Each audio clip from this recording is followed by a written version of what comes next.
Ukrainian President Volodymyr Zelensky set the task of producing 3,000 cruise missiles and 30,000 long-range drones to ensure the combat capabilities of the Ukrainian Armed Forces. He made this statement on November the 19th during a speech in the Verkhovna Rada where he presented key aspects of the sustainability plan.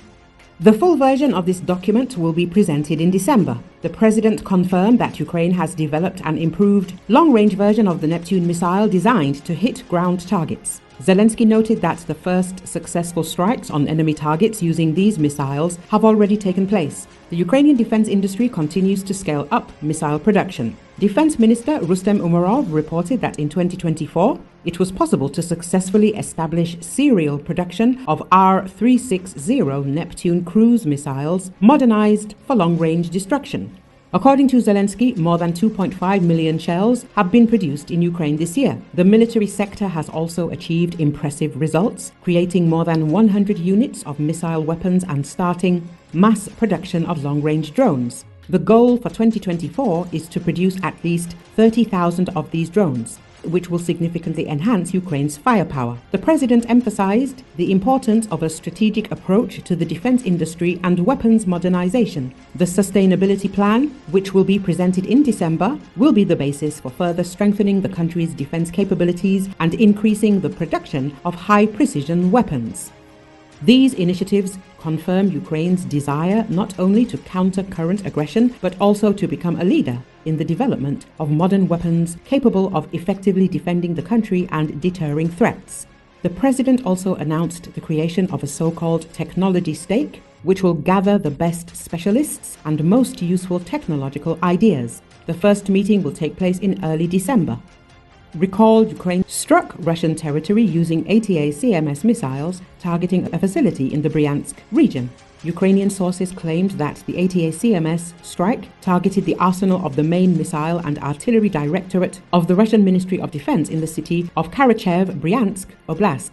Russian Ministry of Defense claimed that 5 of the 6 missiles fired at the military facility in Bryansk Oblast were shot down and that the wreckage hit the facility and caused a major fire. The Reuters source said that Ukraine had fired 8 ATACMS missiles. Of these, he added, Russia was able to intercept 2.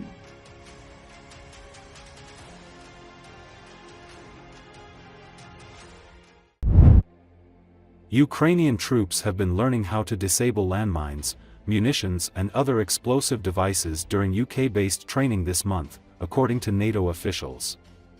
The UK government says over 50,000 Ukrainian recruits have now been trained on British soil. The Operation Interflex training has been delivered since the summer of 2022 and is now supported by 12 other countries, the government says. Working with all these other nations, it goes to show that this war is quite a big deal. And it does make it seem like a much more important job, since you've got Australians, you've got Swedes, you've got a bunch of other nations from NATO that are working with us, said one UK soldier taking part in the exercises. Ukraine on Tuesday was marking 1,000 days since Russia's full-scale invasion on February 24, 2022. The Halo Trust, a non-governmental organization that works to clear landmines left behind by conflicts, estimates that up to 2 million landmines may have been laid in Ukraine during this time.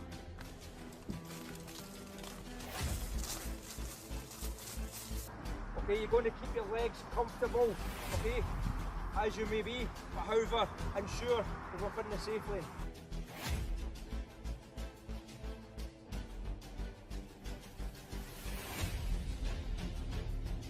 Working with all these other nations it goes to show that this war is quite a big deal as to how it's going on. And it does make it seem like a much more important job, since you've got Australians, you've got Swedes, you've got a bunch of other nations from NATO that are working with us. It just goes to show it's a much bigger thing than a lot of people seem to realise now. It's bigger more than it was before. Okay, if you want to take a break, okay, you can stand up, you can shake off, okay, and then from there you can reassess the situation and go back down. Times you go to ensure, okay, but you're aware of your surroundings at all times.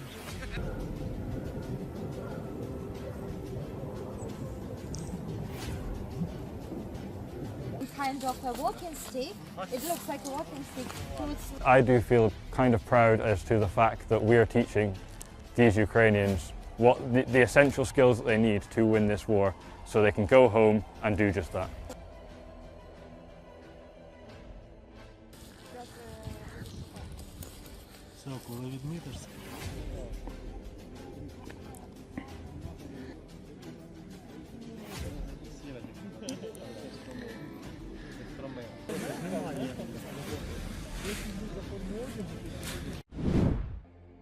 The Associated Press fanned out across Ukraine to chronicle a typical 24 hours of life just as the country was about to mark 1,000 days since Russia's full-scale invasion on February 24, 2022.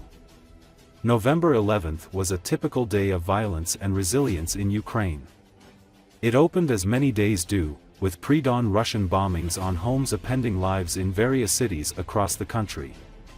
One hit Zaporizhia followed shortly later by another that killed 6 in Mykolaiv, including a woman and her 3 children.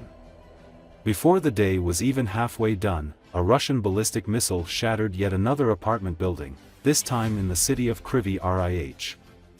When Russian tanks rolled into Ukraine in February 2022, the conventional wisdom was that the capital, Kyiv, would soon fall and the rest of the country wouldn't last long against a much larger enemy. The Ukrainian army proved it could slow the advance of Russia's forces and, if not drive them out completely, then with enough support from the West at least forestall defeat. But nearly 3 years later, the outlook is again grim. Russia is expending huge amounts of weaponry and human life to make small but steady territorial gains to the nearly 1/5 of Ukraine it already controls. Ukraine, meanwhile, is struggling to minimize losses, maintain morale and convince allies that, with more military aid, it can turn the tide. As this brutal war of attrition grinds toward its 1,000th day, neither side seems eager to negotiate. President-elect Donald Trump has said he could quickly end the war, though it is unclear how or in whose favor he might tip the scales. For now, the attacks continue and on Sunday Russia launches one of its fiercest missile and drone attacks at Ukraine's infrastructure. Ukrainian President Volodymyr Zelensky says Russia launched 120 missiles and 90 drones in a large-scale attack across Ukraine targeting its energy infrastructure. The combined drone and missile attack was said to be the most powerful in 3 months.